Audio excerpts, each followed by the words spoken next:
they didn't know where they was going, but they knew where they was, wasn't it?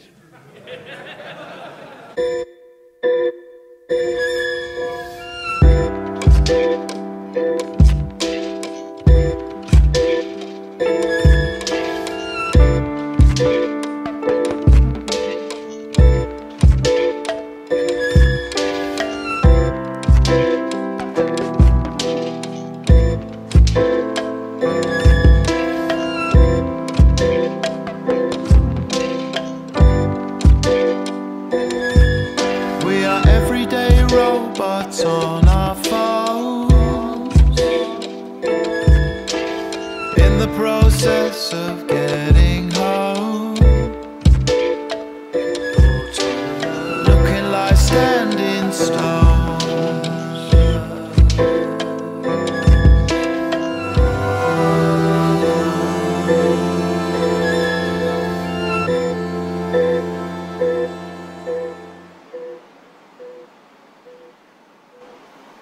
So Aitor Throup, born in Argentina, now living in England, in Britain.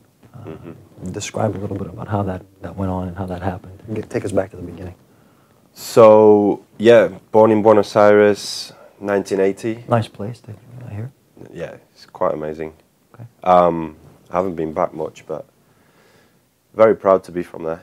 The Pope is also. The Pope, the new yeah, Pope, yeah. Absolutely. Yeah, so he's making... And the Queen of Holland. That's right. So we're taking over slowly. Little known fact. Yeah. One Argentine at a time. Exactly.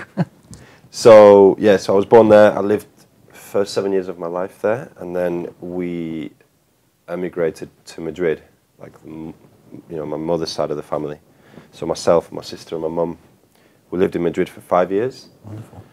And then by the time I was 12, my mum had remarried to an English guy from the north of England. And so I ended up in Burnley, Lancashire, for around 10 years, and then been in London for the past 10 years. But you've recently, actually, for the people who are watching this, you've had tremendous success with Damon Albarn's new Everyday Robots music video, which is basically adopted the use of ZBrush in that regard, so sculpturally speaking. Tell us a little bit about that and how did you even get involved in that to begin with?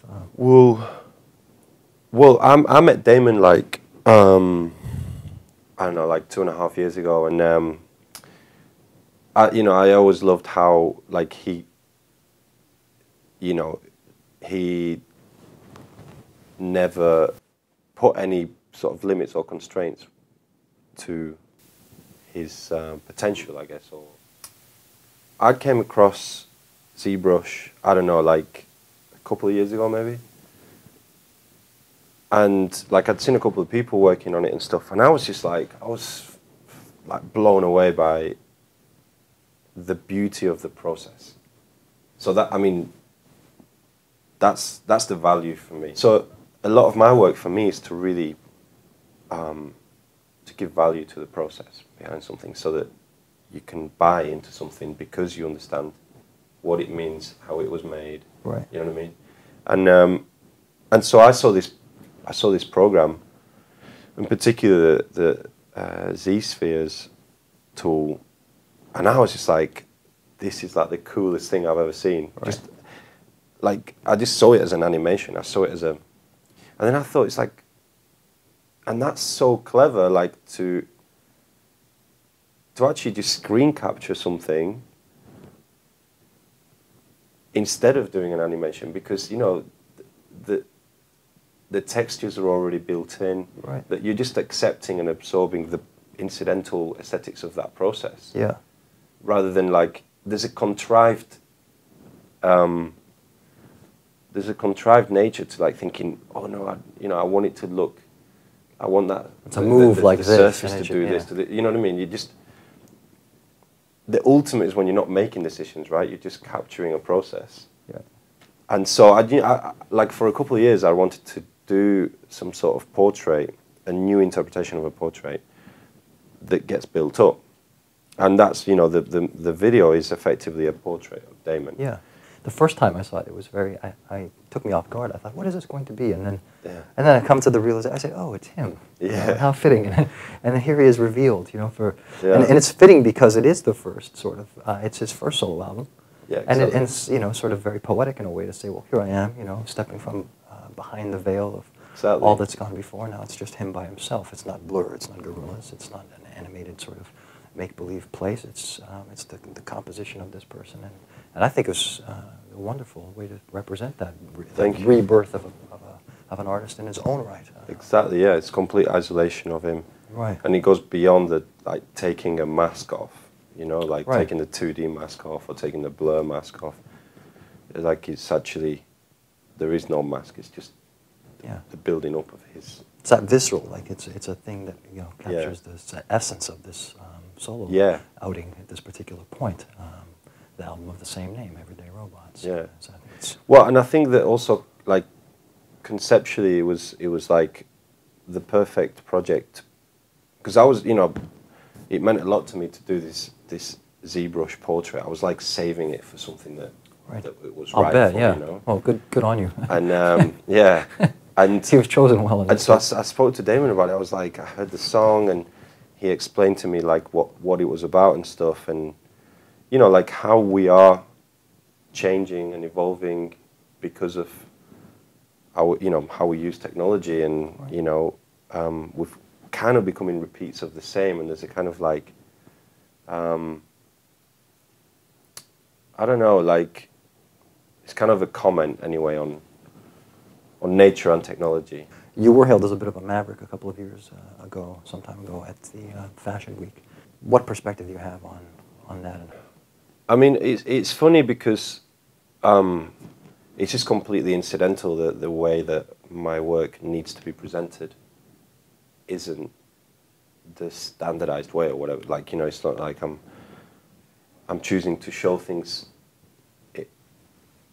you know, in a different way just to be rebellious or Right, whatever. of course. But I think it does show that, like, and this is one of my one of the points of focus of my work in general. It's really it's trying to figure out the right solutions for the right problems. So first of all, if something is a solution, it means it's justified because, you know, it's a problem that needed solving. But it's about going against like preconceived and standardized Like methodologies. Yeah. Methodologies for how something should be produced. or even what something is, you know, Right. like existing generic designs or archetypes that stop us from exploring fully the potential of what ideas could be. So the way that I present my work, or the way that I construct my garments, or the way that I create forms and transformations or whatever, all just comes from purely focusing on the problem and allowing the layers of process to dictate that, oh, that needs to be shown sculpturally, that needs to be suspended, that needs to be shown how it transforms from A to B, that needs to do the, you know, we need to show that in a film, we need to, and then all of a sudden you're surrounded by all these solutions that just kind of, you know, They are out of reveal my hands. themselves. Yeah, they Like, reveal themselves. Like yeah. we're saying about the drawing, is the same sort of concept. You're looking for ways to resolve, and then they sort of. Yeah, and I think we sense that. Like, I think whenever, as viewers or listeners or whatever, if it's a piece of music, like I have this theory that there's certain pieces of art or design,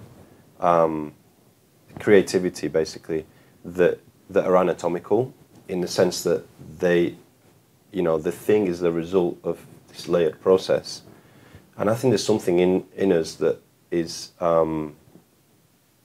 receptive to that. That's when something moves us, and incidentally, when something becomes timeless. Right.